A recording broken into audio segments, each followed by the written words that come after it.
Ya, pemirsa, tim penyidik Kejaksaan Negeri Saburai Jua menyatakan 2 orang tersangka dalam kasus dugaan korupsi dana desa tahun 2018 belum ditahan.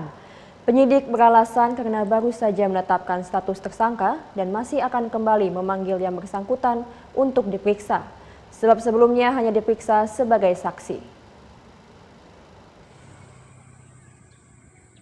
Kepala Seksi Perdata dan Tata Usaha Negara Muhammad Juanda Sitorus saat menggelar konferensi pers di kantor Kejaksaan Negeri Saburai Jua mengatakan pihak Kejari baru akan menahan para tersangka setelah persidangan dimulai di Pengadilan Tipikor Kupang yang rencananya akan digelar pada 2 minggu yang akan datang.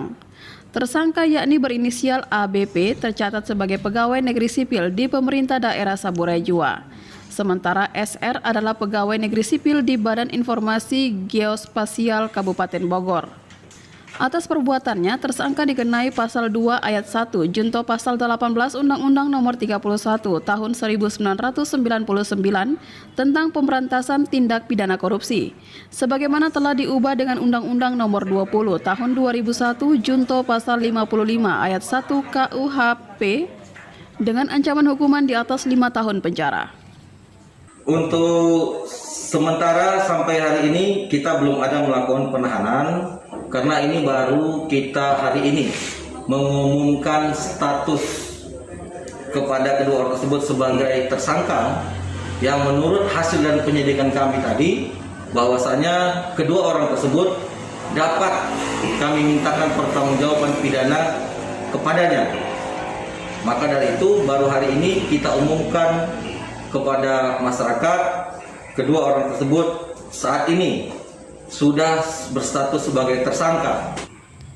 Terkait kemungkinan para tersangka akan mengganti kerugian daerah, Kasih Intelkam Kejari Saburai Jua, lalu Irwan Suyadi mengatakan, penggantian kerugian daerah tidak serta-merta bisa membebaskan tersangka dari tuntutan, namun bisa dijadikan bahan pertimbangan hakim untuk meringankan dakwaan. ABP yang dihubungi melalui sambungan telepon mengatakan dirinya akan kooperatif menjalani setiap pemeriksaan, serta bersedia mengganti semua kerugian daerah meskipun ia tidak pernah melakukan hal yang kini disangkakan. Semua uang ditransfer langsung ke rekening pribadi SR sebagai tim ahli dari Badan Informasi Geospasial untuk melakukan pemetaan persehatian batas desa. Namun disalahgunakan dan SR memalsukan semua dokumen, termasuk kwitansi sehingga akhirnya menjadi temuan yang melibatkan dirinya. Dari Kabupaten Saburai Jua, Dedi Laidoma, TVRI NTT.